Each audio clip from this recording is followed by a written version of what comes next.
Today on Sekulow, we have breaking news as President Trump changes his position on a key vote in the House. Keeping you informed and engaged, now more than ever. This is Sekulow.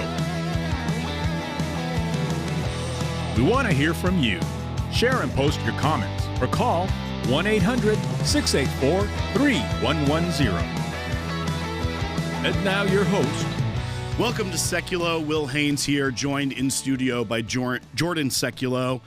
And we're going to be talking about a key House vote that will be taking place tomorrow. It's scheduled for tomorrow. Yep. And this is on the Epstein Files Transparency Act. This is a bill that resurfaced after the government reopened and had really, they were trying to bypass leadership to get this to a floor vote. They finally got enough signatures on their discharge petition, which allowed them to bypass the leadership calendar for votes and force this to a floor vote. This all comes as the members of the House Judiciary Committee, the Democrat members, released a bunch of documents related to Jeffrey Epstein on the very day the House was voting to reopen the government. This has been something that President Trump, Jordan, has said, can we just let this go away? Why is this consuming so much of our political thought process when there's so much else going on in our country that needs to be addressed? After the longest shutdown in history, right. But yet this is see the politics of it. Democrats fold after their election victories, and they fold without a message on the government shutdown. They get nothing in return, so they have to go to something else. Okay, so those election victories, I think people finally realize New York City and Virginia, that's not like game-changing for any kind of politics or what's coming ahead in the midterm elections at this point. And I think where President Trump was by Friday night is, you know what, I've got to get, as he said in his Truth Social post, I've got to get the Republican Party back on track. Back focusing on the economy, delivering for the American people. So if we need to release all these documents so that they can do that, fine. Everybody go and vote this week to release all the documents. So for all that pressure that's been, Donald Trump doesn't want these documents out, or he wants some out but not all of them out. He literally put the message out saying, go, get this vote done, and get it to my desk. We'll sign it if you do, and all the documents will get out. They'll go through the committees. They'll go through the processes. So we can move on. You can let investigators investigate that if you want that to be taken seriously. And I do want to hear from you at 1-800-684-3110. Once this move is done, is there much more you want from like President Trump or Republicans other than ultimately disseminating information that would be important for the public to know, which will take some time even after this vote goes through? Do you think that the American people and the voter who's paying attention right now, which again is a special kind of voter, kind of the voter that votes in the midterms, or at least primaries in the midterms, right, that they go to like the next level, can they move on, past this vote? Because there's just not enough salaciousness in the news right now. If you take this story out of it right now and you turn on the news, there would not be a lot of news to cover today. Now, that's okay in the United States of America. Every day doesn't have to be 24 hours of breaking news and crisis. That's what President Trump's talking about. Get this stuff done, all these distraction votes, and then, I'm not afraid of what's in there. I will sign it, and it's all out there, and does that move on? So 1-800-684-3110, do you think then Republicans, President Trump together can refocus then on the issues that the American people care about? Because that is so key in moving forward past these issues in heading into the midterm elections. He's got to continue to deliver for the American people while we have these slim Republican majorities. That's right, Jordan. We'll talk about this more in the next segment. As Jordan said, call us at 1-800-684-3110 to talk to us on air. But we have important fights going on here at the ACLJ. We're going to talk about some of those coming up as well. We have Rick Rennell joining us. We have Ben Cisney, an attorney in our D.C. office, joining us coming up. Stick around. You don't want to miss that. Go ahead and like this video. Leave a comment where you're watching from or a question in the chat as well. We'll get to those. But support us during our Freedom Drive here in November. It helps our work continue, and we're going to talk about a lot of that work coming up. Your donations are doubled at aclj.org/freedom. Donate today. We'll be right back. A dramatic political pivot from President Trump, posting House Republicans should vote to release the Epstein files because we have nothing to hide. So the House will vote on whether or not to release the files. All indications are the votes will be there. It kicks it over to the Senate. We don't know what the Senate is going to do, whether or not it would actually get a vote there. And then there's always the possibility of a presidential veto, which would kick this issue back to Congress. And we'll see if the president has any more to say on the timeline of how that could happen when he speaks a little bit later on today. I think we could have a deluge of Republicans. There could be 100 or more. I'm hoping to get a veto-proof majority on this legislation when it comes up for a vote. It is better to be playing offense than defense. It is better to declare, finally, I don't care, put everything out that you can put out. Now, you can't put out grand jury material. There are reasons for that. But the president is showing he's not afraid of it. And given everything that was leaked over the last 2 weeks and nothing laid a glove on him, I think he's doing the right thing by saying, be in favor of what's going to happen, as you noted, and just say, I don't care. So I think the president made a good choice here. The president wants to move on. He's frustrated by all of this. He knows there's a clamor in many parts of the right to get more information about Jeffrey Epstein. At the same time, he feels Republicans should be talking more about the economy, more about his record, more about what he's doing on foreign policy. And this really is about a rift. President Trump and his allies say what he's doing in his administration is all that matters, yet this has been going on for so many years with Epstein, and Republicans aren't ready to shrug it off. I suspect there'll be lots of votes that will just get this done and move it on. There's nothing to hide, and the Oversight Committee is releasing far more information than the discharge petition, their little gambit, ever even anticipated. They never even mention in the discharge the Epstein estate files, and that is the treasure trove of documents that's given us Epstein's flight logs, his personal records, his financial ledgers, his daily calendar. None of that was anticipated. So the discharge is totally moot. It is a political exercise, and we're going to dispense with that this week.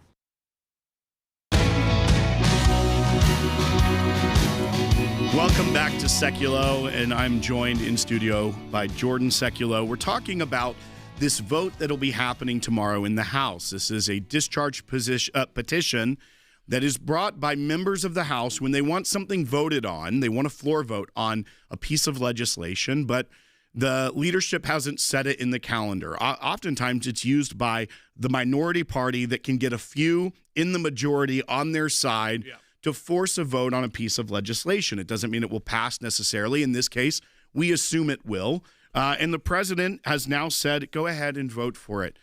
Here's the problem with this whole story as I see it, and how much air it's taken for years. Talk about it. We're not going to talk about this for multiple shows.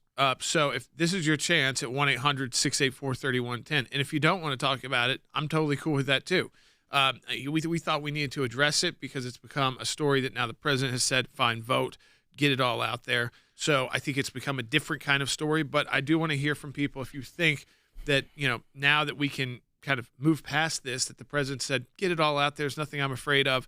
1-800-684-3110 if you want to join us on the show right now about this. And Jordan, I think what's interesting, and I think it was Chris Cuomo that did a video about this that was basically saying both sides have kind of played the American people on this because when the Republicans didn't have the power to release stuff, they were calling on the Biden administration and the Biden DOJ to get this stuff out there. You would think the Biden DOJ, right?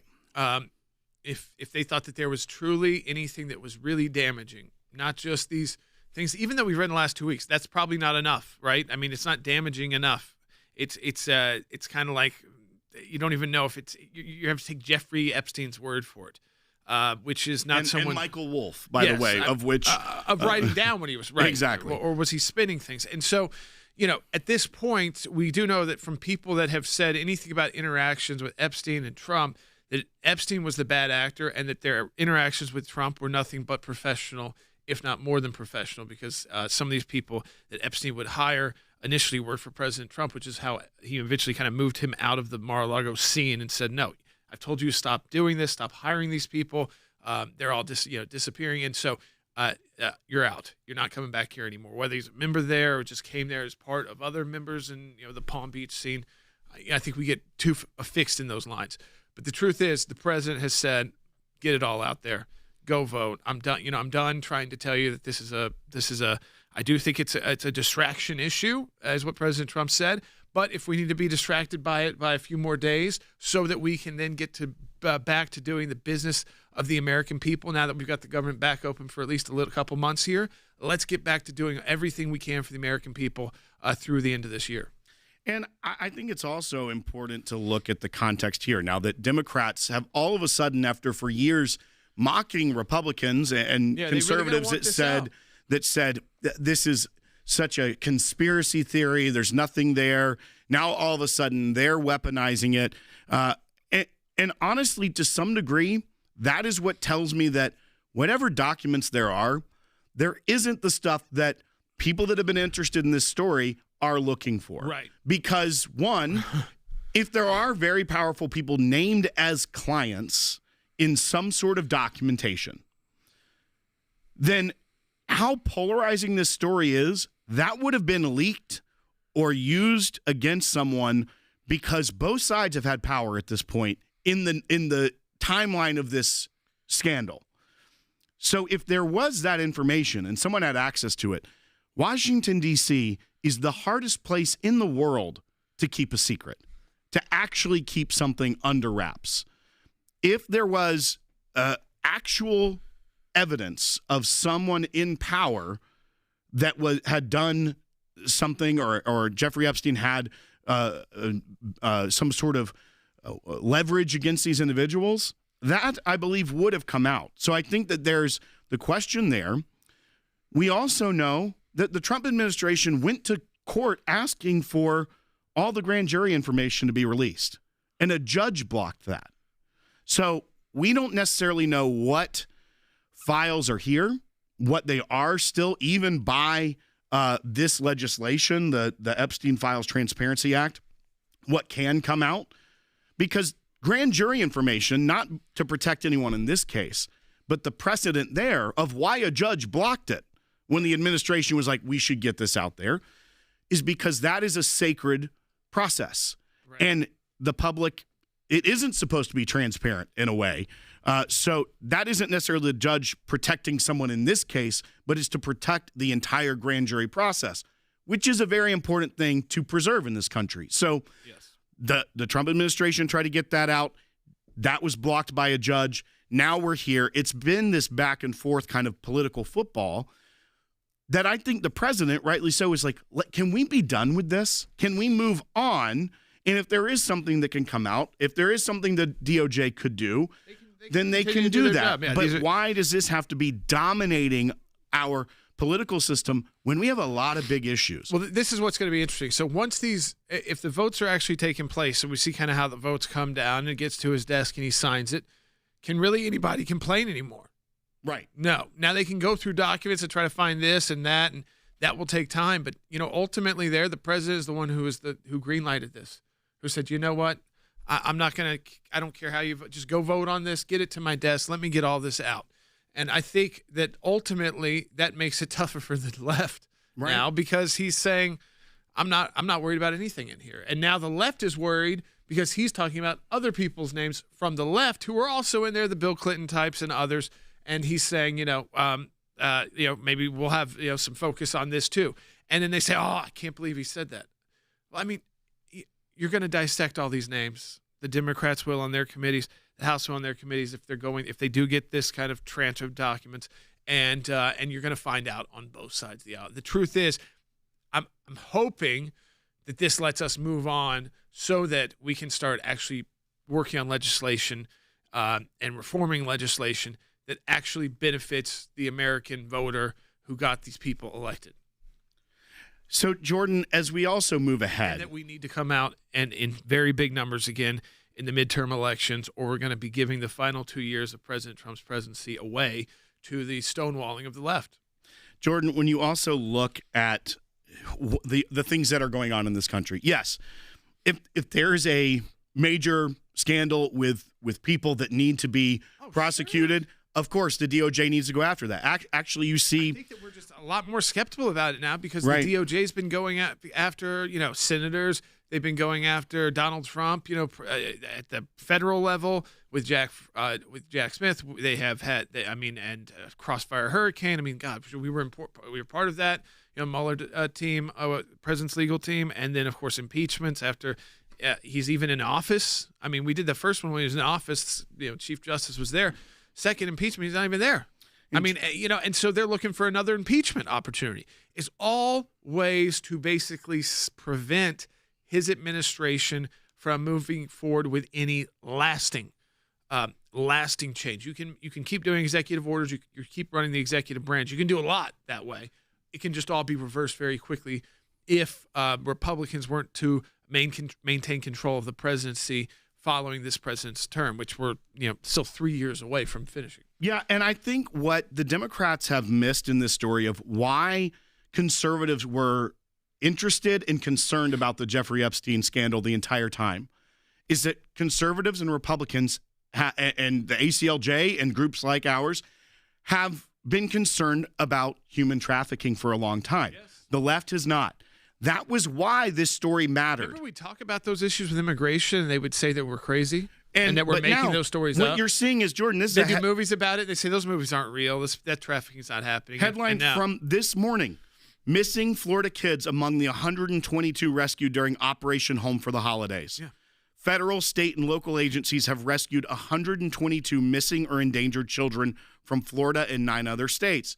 So the human trafficking and missing children and child exploitation is still the work that conservatives are getting done, and they are still focused on. Yeah. So don't let anyone tell you that, oh, Donald Trump doesn't care about that, or Republicans are trying to protect predators by not wanting this. The most ridiculous, disgusting political lie you'll ever hear, because this administration is doing that work. Yes. And they are delivering on campaign promises. That is a big difference. The Democrats don't even know why conservatives latched onto this story and scandal in the beginning. It was because of our concern of what's happening in the United States of America, which is child trafficking and human trafficking. And that is something that is actually being combated very aggressively by this administration. Yeah. But Jordan, we'll be back. We'll be joined by Ben Cisney because we have some big topics to talk about there, about those phone records of U.S. senators and Jack Smith and how it can affect you as an American citizen and our fight against the deep state. Yeah. But I also want to remind people, today we're filing a major amicus brief in New York versus Trump in the Second Circuit.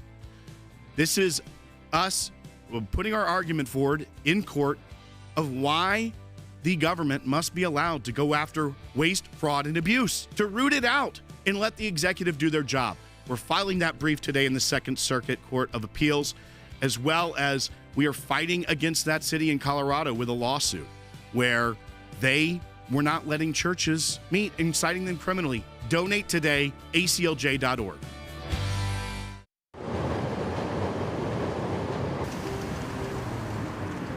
We're here at the Cook County Circuit Court where we're going to trial for 2 of our clients. They were street preaching downtown Chicago, targeted by the police, cited for a noise violation. It's completely unjust, and we're here to defend them in their criminal court. At the ACLJ, there's no small cases for us. This might be a misdemeanor, but this is something that could go permanently on their record. It could be a permanent stain on their reputation. It could be fines, and frankly, this is exactly the kind of thing what we're here for. This is what the ACLJ cares about. These are young men passionate about the gospel, and we're not going to just sit around and let the police harass them, which frankly, that is what this is. We're here for 2 words, not guilty. That's the only answer that we think is acceptable. Those young men were not violating the law. Their volume was not at an illegal level, and we're going to make sure that the court and the judge see that. Victory! I might be packing my bag soon to return to Chicago. Chicago, get ready to see me again. After multiple continuances, forcing these young men to come to court multiple times, we finally showed up ready for trial, and at the last possible moment, Chicago was not ready. Chicago made these young men go through almost 6 months of court hearings, of trial procedure, pre-trial preparations, all for, at the last minute, the city of Chicago to be unprepared. For that reason, the court dismissed all charges against these young men. They can go back out in the streets and continue to evangelize and preach. Freedom is never more than a generation from extinction. President Reagan's words have never been more true than they are today. This is what we do. This is who the ACLJ is. Join us in fighting for freedom. Have your donation doubled at aclj.org/freedom.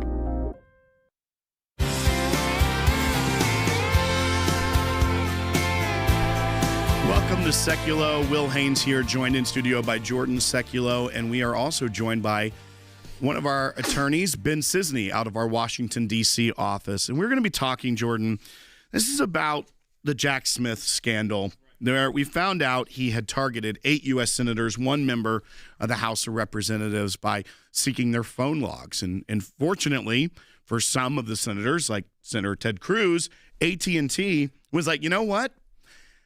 This doesn't sound above board. We're not going to comply with your subpoena, which takes a lot of courage, by the way, for a big corporation when special counsel comes a knocking and says, give us these phone records. And they say, we're going to meet with our general counsel and maybe this isn't right. But other companies did hand over these records. But Jordan, let's talk with Ben now and talk about, one, some of the actions that have happened recently that could combat this and what we need to be doing. So Ben, our folks know that we filed the FOIAs on behalf of many of these senators who we know were targeted, including people like Ted Cruz and Marsha Blackburn and Lindsey Graham and Bill Hagerty. And then they got kind of put forward with this piece of legislation that was dropped in on how they could further take action against bad actors at the DOJ and FBI retroactively, but also in the future. This also dropped in the House bill. House wasn't really happy about it, mostly because there wasn't a lot of discussion about the $500,000 penalty per illegal action that may be found in court. What we found is that most senators, and this is, I want to say this right off the bat, Ben, because I think it's important.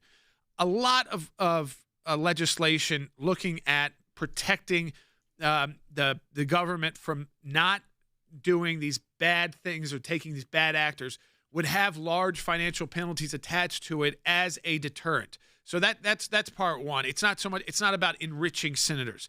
But part two is, if the $500,000 became too distractive, we're totally fine with taking that out and just focusing it on both the again, getting relief. So whether that's injunctive relief, ultimately consent decrees, things like that, but also discovery, kind of because discovery would allow this information to get out quicker than even a FOIA process. So what we're hoping is that in the House, and listen, they can adopt this to cover themselves as well, that they keep the key cause of action for groups like the ACLJ so that we can represent these senators and get this information out to the American people. I do hope they keep that provision, Jordan, even if they need to fine-tune a few things like the damages amount or increasing the applicability of whose data is protected. Fine-tune it, tweak it. That's kind of what happens in the legislature. It's part of the process. But at the end of the day, that provision is an important one. And as we wrote about recently, it is not even that it has to be the complete and total fix. There's a lot of work, as we know as well as anybody, that needs to still be done. But this is a big step.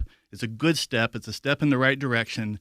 And I do hope that they'll hang on to this so that bad actors within the government sort of abusing that, that badge, that shield, with the full weight of the federal government, they're using that to violate constitutional, and if this passes, statutory rights.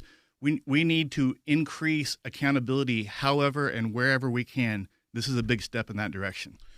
Ben, also, when you look at the step in the right direction, you're already starting to see people like Senator Lindsey Graham, who is saying, I think that we should now also offer a bill that would cover a cause of action for other Americans swept up in this dragnet policy. You're hearing other sorts of reforms.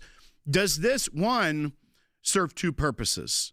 One, it allows quickly the American people and the oversight of Congress, by using the court system, be able to get individuals and bad actors like Jack Smith into depositions, into discovery, into things like that, to get to the bottom of what really went on, as well as open the door for discussion in places like the House of Representatives, which is, as we've seen, been a little unruly of late.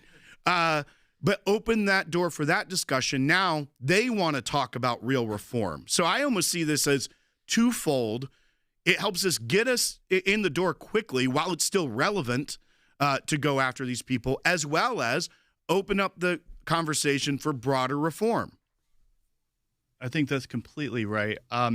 This opportunity, even though this is just focused on the senator's electronic data, is a critical opportunity for the American people to see just how bad it had gotten, how bad the actors were, what they were doing, and the lengths to which they would go.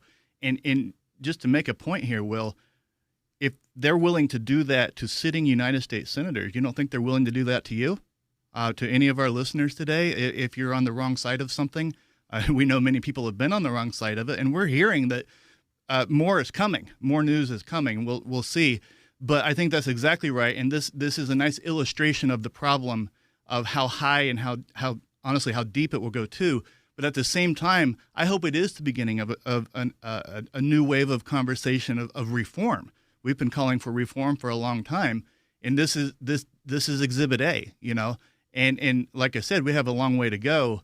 But if we're having the conversations now, that's already an improvement from where we were. Yeah, so we're going to be sharing this with our friends on the Hill. Make sure Mark from our government affairs team, we want to make sure we get to Mike Johnson's office. Say, listen, you might want changes to it. You might want to expand it. All good. Just don't do away with what could be a very powerful tool of your oversight when you are subject to a potentially illegal search and seizure, Fourth Amendment violation, First Amendment, which, by the way, still applies to all Americans, Ben. So, I mean, we all have those rights when we believe this happens. And I think Congress, because of their duty that we elect them to do, whether it's classified information or highly sensitive information, I mean, it should be even a higher bar, to try and get this information. But it doesn't prevent, and I want this to clear, it doesn't protect corrupt politicians either, Ben. If you are the target of a criminal investigation, you will not get special notice. There are exceptions like that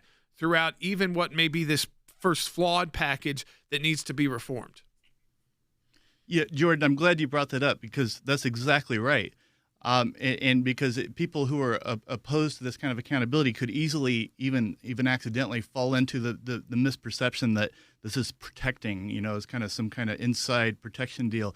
No, it is as clear as could be in that provision, as you know, the first days that we went over this together, that the provision that clarifies specifically if a senator is a target of an investigation, and that's a term of art for investigations, there's a definition for it, but it kind of speaks for itself.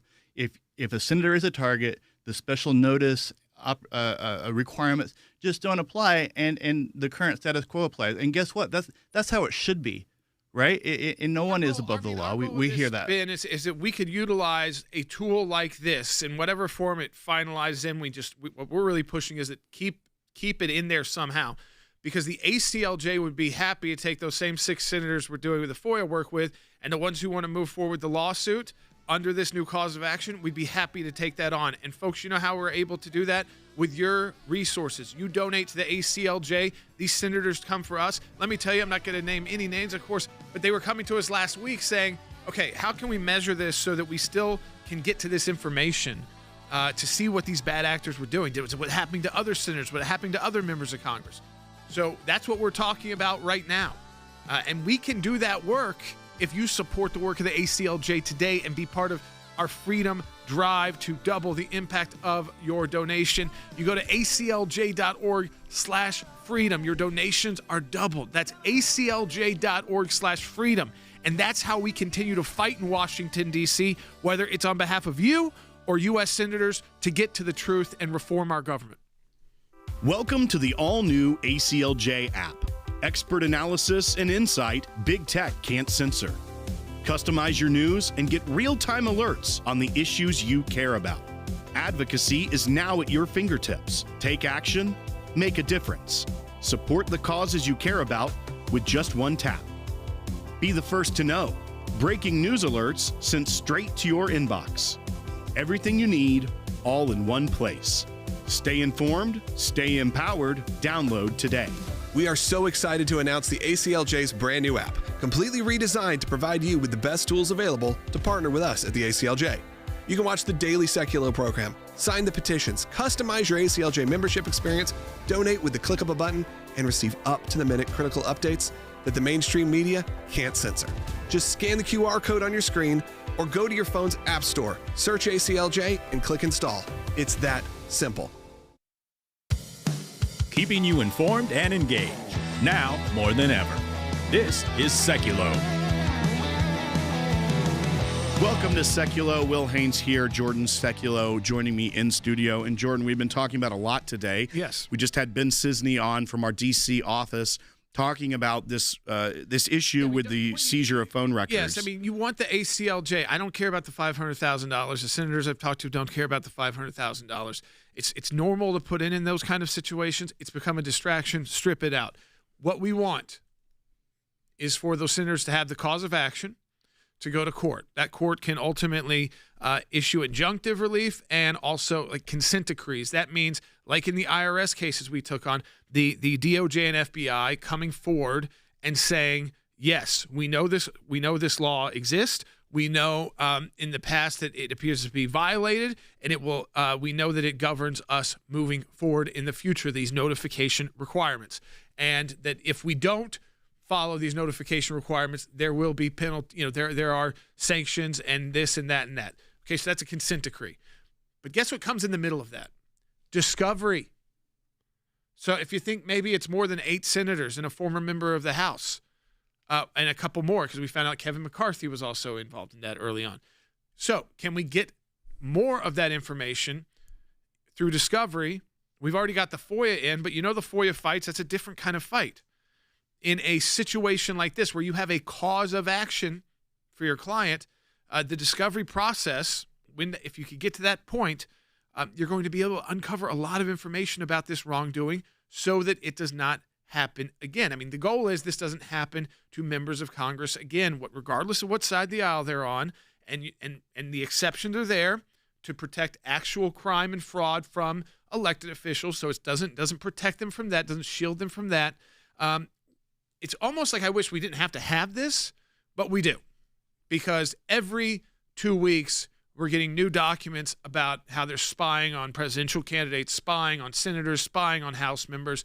The ACLJ has been at the tip of this. We're representing those senators immediately through FOIA, and I know if they had the cause of action, I don't know if every one of them wants to go into federal court, but I know enough will with us at the ACLJ that we can be the lead organization to get this information out about what Jack Smith and his team were doing, so that the Jack Smiths of the future are too scared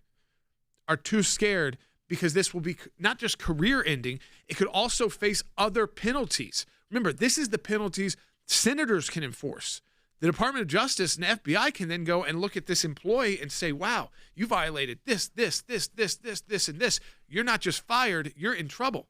I mean, so this is bigger than just that piece of legislation, but we need to preserve that cause of action. We're going to get that out, making sure that's clear. I'd love if they want to extend that to the House of Representatives. More sunlight on this is better. Yeah, and I think this actually ties into the vote that the House will be taking on the Jeffrey Epstein documents, because at the end of the day, all this is about. We know he got a sweetheart deal a long time ago where he was able to have, they knew what he was doing, and he went to minimum security, got to go home on the weekends to go work, etc. And we know that that is a corrupt system that allowed that to happen. We know the corrupt system was targeting U.S. senators. There's, from Just the News, actually, we'll get into this in the next segment as well with Rick Grinnell, but a former U.S. attorney went to the DOJ in 2018 with information about Hunter Biden. What did the DOJ? Nothing about that information from this respected former U.S. attorney. Instead, what did they do? Subpoenaed the U.S. attorney's phone records. This wasn't just U.S. senators, folks. This was everyone they saw as a political threat. We have no idea how deep this goes, too, because these are this is to the point where you don't have to be a target. Right. You just have to be someone that they're looking for information, evidence from. And so, Lord, you think about how many people that could involve with Arctic frost. We see the scope of it. It's continuing to broaden out every time we get a document dump. And we're not shocked about what they're doing, but it's something we shouldn't allow in the United States of America when we have ways of correcting it. So we need your support, because I want to go not just file these FOIAs we've done, but I want to go right into federal court with these senators, maybe House members too, if they expand the law. to get this information out so that this does not happen again to another administration that wants to change Washington for the American people for a better way, like the Trump administration. The FBI says former special counsel Jack Smith tracked private communications and calls of nearly a dozen Republican senators. Could you imagine if it was a different situation and it was the Department of Justice under President Trump spying on Democratic senators, what the reaction would be? Artie Frost was the vehicle by which FBI agents and DOJ prosecutors could improperly investigate the entire Republican political apparatus. It's a really troubling, I think, diagram of how the deep state was working under Joe Biden. The FBI, the DOJ, working hand in glove to pry into the lives, the conversations, and the data of Republicans. It sure looks like targeting political opponents to me, and yet I haven't heard a word from that side of the dais about any concern whatsoever. We've got nothing but concerns today, but no concern at all for a Justice Department that is tapping the phones of sitting United States senators because who knows why. The period of time that Smith and the FBI is looking at is a time when Congress is in session doing work protected by the Constitution. They were certifying the 2020 election. So there's a very serious separation of powers issue here. Why did the executive branch take this thing? What did they tell the grand jurors? What was the predicate? Did they really have any crimes, or were they fishing? The size of the scope of this effort becomes evident. It becomes more and more shocking that there apparently was no opposition. The Attorney General himself apparently said nothing. The importance of fighting back here is not just to protect the senators' constitutional rights, but all of our constitutional rights. Because if it's this easy to get their information, how easy is it to tap your phone?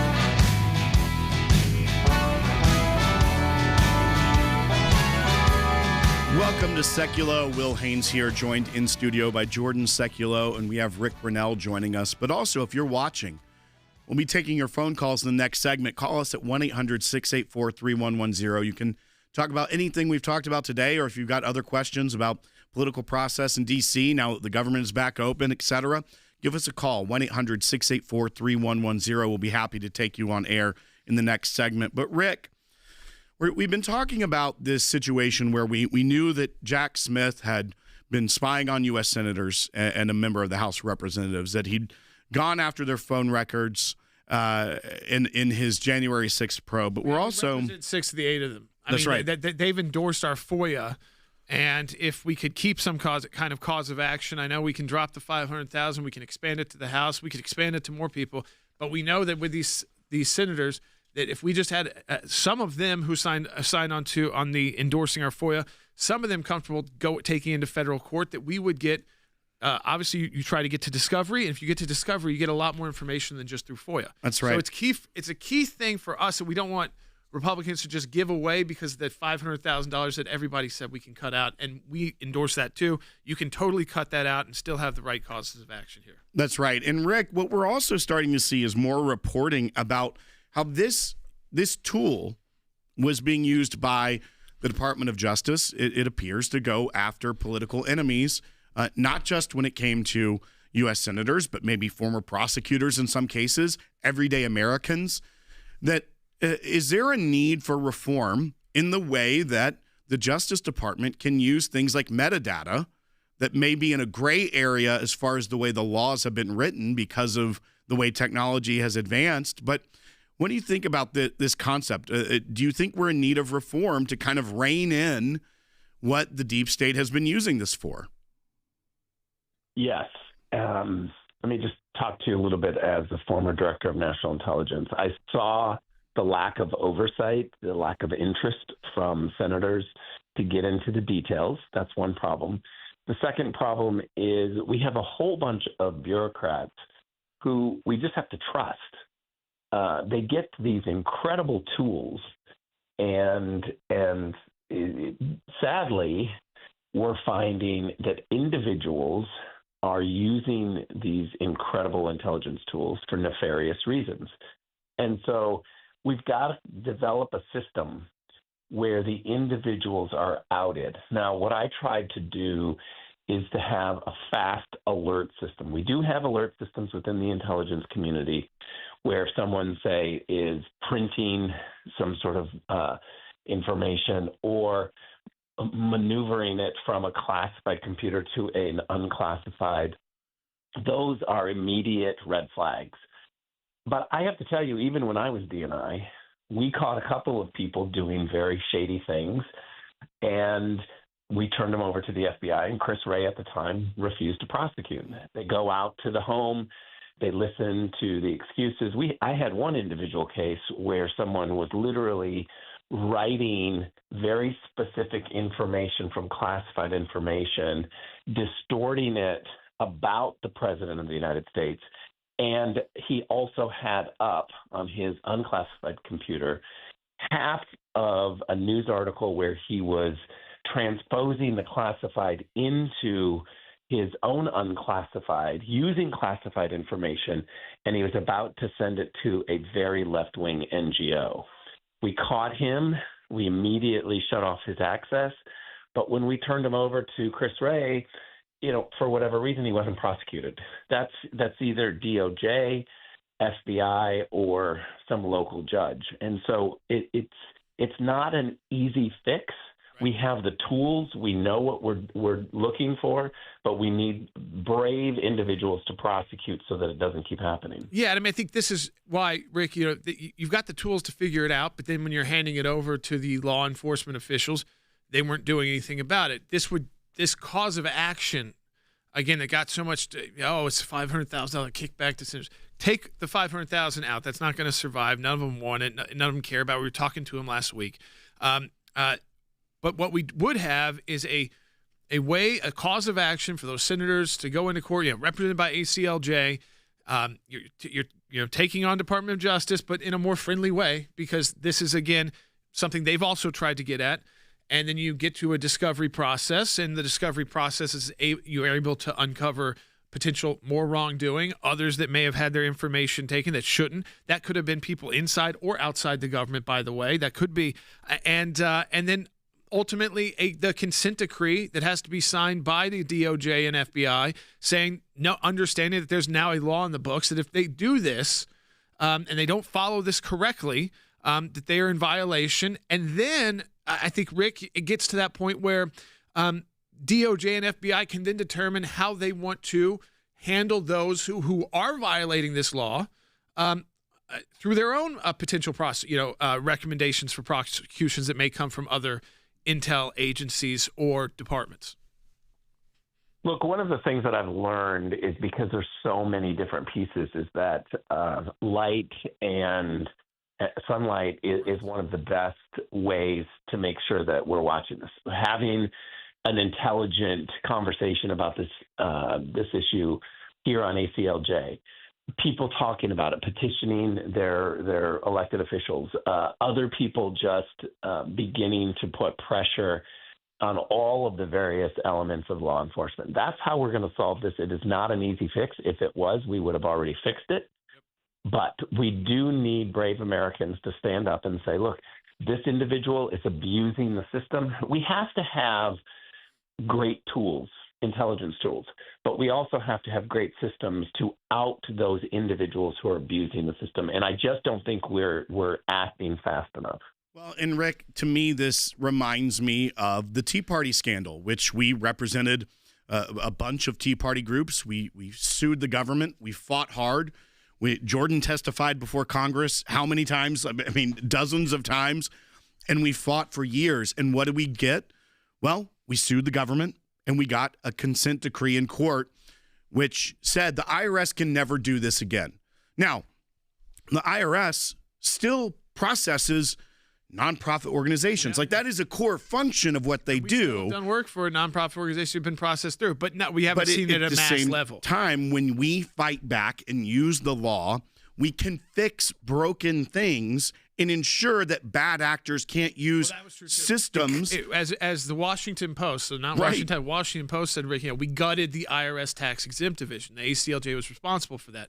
And by gutting it, what they truly meant is, Lois Lerner and her allies, who were all hoping to get political appointee jobs in the Obama administration and move on to that side. So they're trying to impress these political appointees at DOJ and FBI, were removed from government for forever. And Rick, I feel like this is another one of those instances where we don't want to get rid of the tools that intelligence can use for the right thing.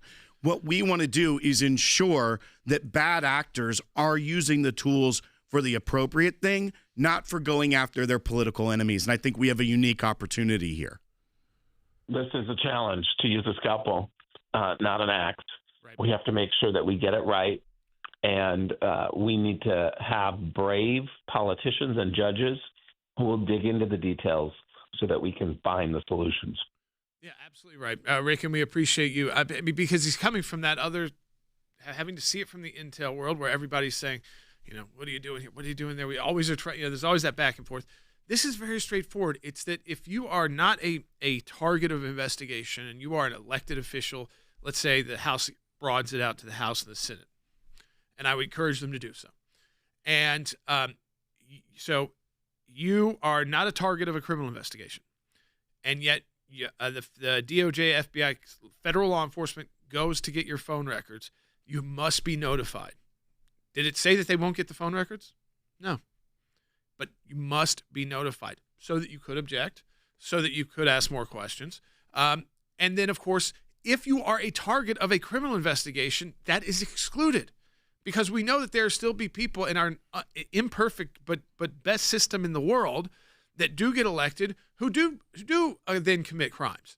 And so we don't want to take the tool away from DOJ to be able to target those bad actors. I don't care if they're an R next to their name or a D, or if they voted 100% with the President Trump or always against him. If they are committing crimes, yes, they should be able to be investigated. And that those people do not get the notification provision. And so it makes like Rick said, it also makes the intel community and the law enforcement community that acts kind of like quasi, like FBI, that kind of works in an intel-ish way, to use a scalpel as well. So that when you're investigating something involving people who are elected by the American people to serve a duty of oversight and function and to fund the government, that you, as the DOJ, you can't take the hammer either. We're both using the scalpels to protect the constitutional rights, both of the elected officials, but also to make sure that our DOJ and FBI can go after the bad guys. That's right. And that is one of the reasons why you watch this broadcast or listen to it. Because not only do we do the work, but we're going to explain it to you. We're going to have someone who's been at the highest level of the other side of that information, as well as the attorneys here at ACLJ that are fighting for reforms. Donate today at aclj.org/freedom. Double your donation. Donate aclj.org. We need that support today.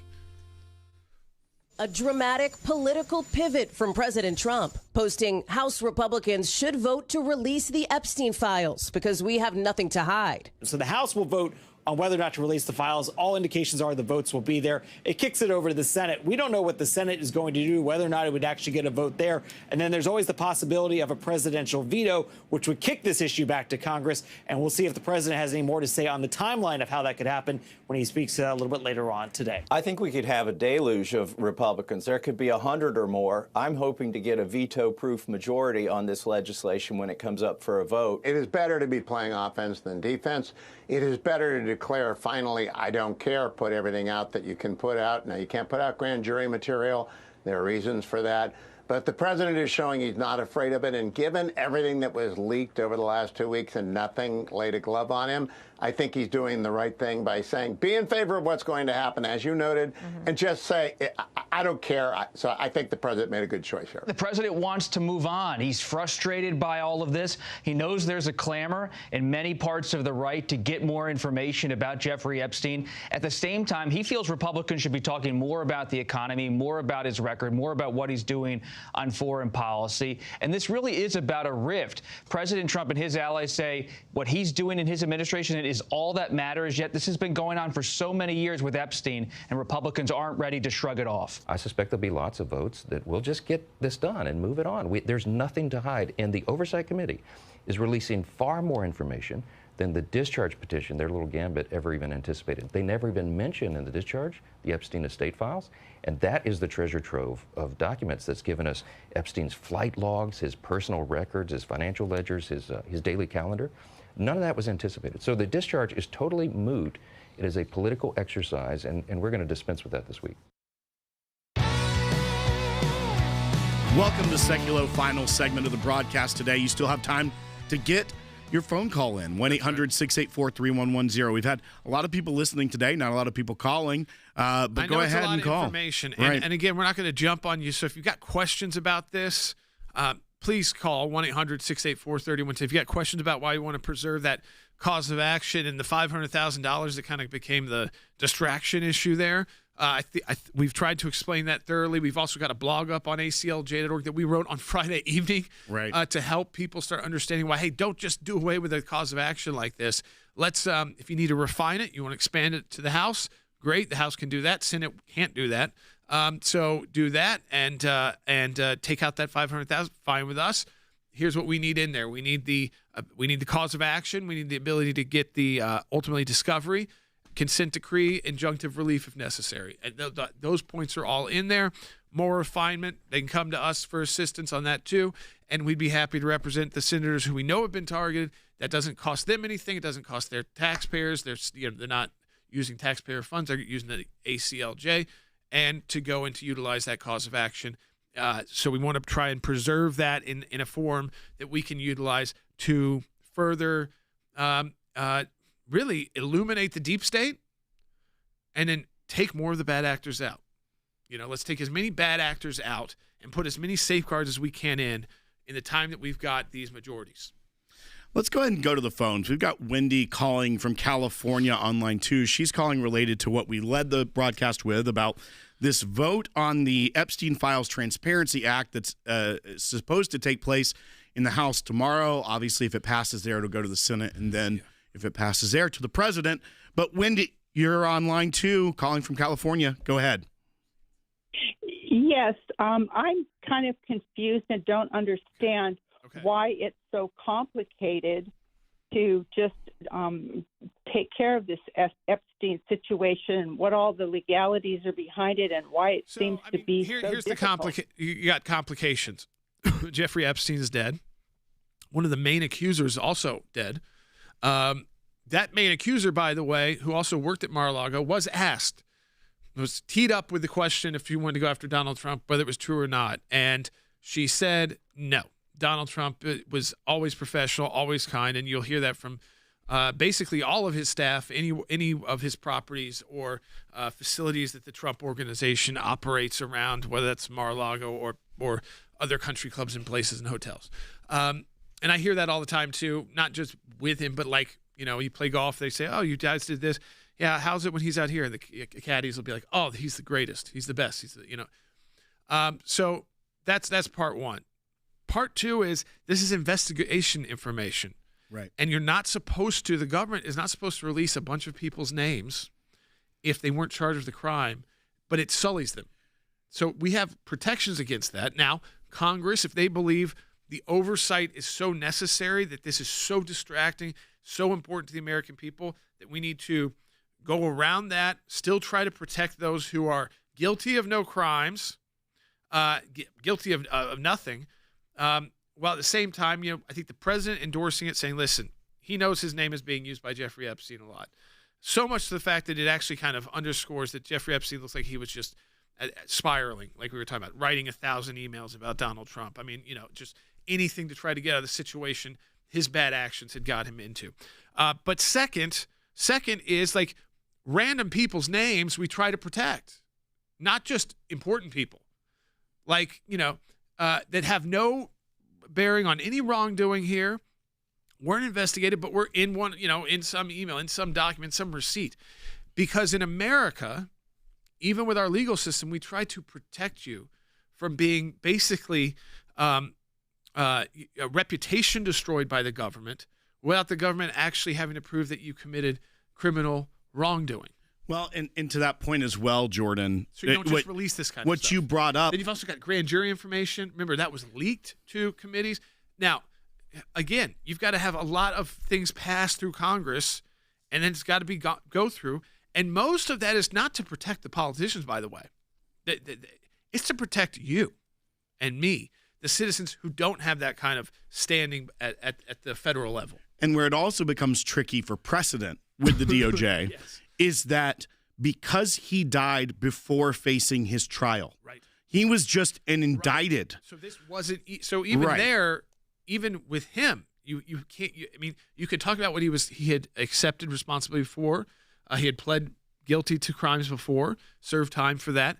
But for this one, it never got to there. So usually the government is not able to release that information because, again, of what we said, you can't go after the person who has no constitutional, as you're guaranteeing the Constitution, ability to confront your accuser. You can't do that to a dead man. And why I believe it's the right course of action for it to go through Congress is because I want to preserve that for you, for me, for the entire country, that if for some reason the government or there's the mob rule, everyone knows, first of all, he was convicted of charges before, even though he got a sweetheart deal. Yes. Everyone knows in that sense of what was going on, but the government's burden is still innocent until proven guilty. Yes. They cannot run this campaign of releasing. Right. This is not a political campaign. But we can allow Congress to do this, to have a very specific oversight law, and that is what they are doing here. And that's why it is the appropriate way.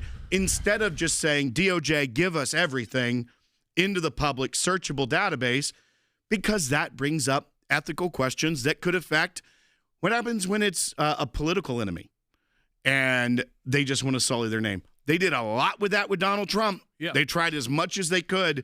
So we have to be careful with our institutions, not for the sake of monsters, but for the sake of the American people. Right. And that's, let's try to get to one more phone call here. Let's go to Richard. Let's go to Richard calling on line 2 from California. Richard, you're on Sekulow. Yeah, good morning. My question is, it won't apply now, but for the future, is it possible for Congress to extend the statute of limitations? Because you know what? If you're innocent, you have nothing to worry about. So it could be 5 years, 10 years, 50 years. But I'd like to see the statute increased by at least 5 years. So are you talking about the congressional, like the oversight of these phone calls of the senators and that statute? No, for everything. For everything. Oh, just the statute of limitations increased. I mean, listen, some do. So you have to go kind of law by law, and they increase based off the complication of kind of what it would take to investigate or even look at, these kind of, to figure out that this wrongdoing had happened. So the complexities and also the seriousness of the charge or the crime that is being likely potentially investigated and then even alleged. You try to go and then get the indictment and then have to prove that in court.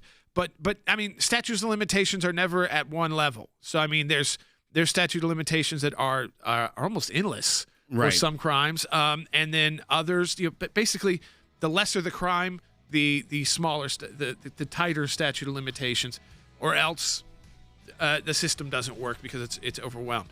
That doesn't mean there's some that shouldn't be changed. Right. And Congress can do that. They can and that takes pass a law. That's like a judicial review, bigger than what we're talking about today. I'm not against that. I think this is the start of that. Like we said, this is the start of getting a check on these bad actors in the deep state so that we can identify more of them and get them out. Folks, thank you so much for watching and listening today. And we can do that with your financial support. I mean, really, we will do the FOIAs. We will go into federal court. Let's get as many of these bad actors out as we can. But we need your financial support to do it.